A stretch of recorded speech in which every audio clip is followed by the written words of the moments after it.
बेडूक आणि उंदीर. एका जंगलात एक छोटे जलाशय होते. त्यामध्ये एक बेडूक राहत होता. त्याला एकही मित्र नव्हता. त्याला खूप एकटेपणा जाणवत होता. एके दिवशी त्या जलाशयाच्या जवळच्या झाडाच्या खालून एका बिळातून एक उंदीर बाहेर निघाला. त्या उंदराने बेडकाला विचारले, मित्रा, काय झाले? तू उदास का बरं आहेस?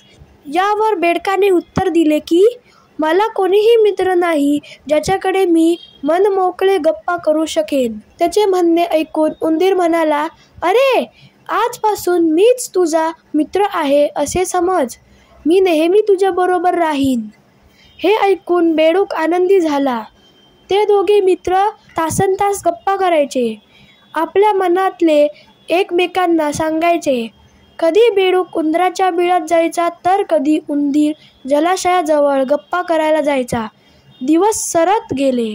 एके दिवशी बेडकाच्या मनात आले की मी तर उंदराच्या घरात जातो, पण कधी उंदीर माझ्या जलाशयाच्या घरात येत नाही. याला कसे काय माझ्या घरात आणू? असा विचार करत त्याला एक युक्ती सुचली.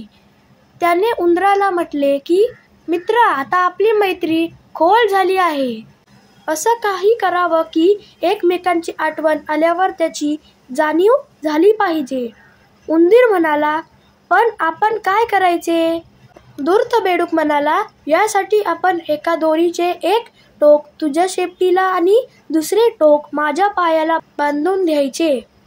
आपल्याला एकमेकांची आठवण आल्यावर लगेच दोरी ओढायची, म्हणजे आपल्याला कळेल.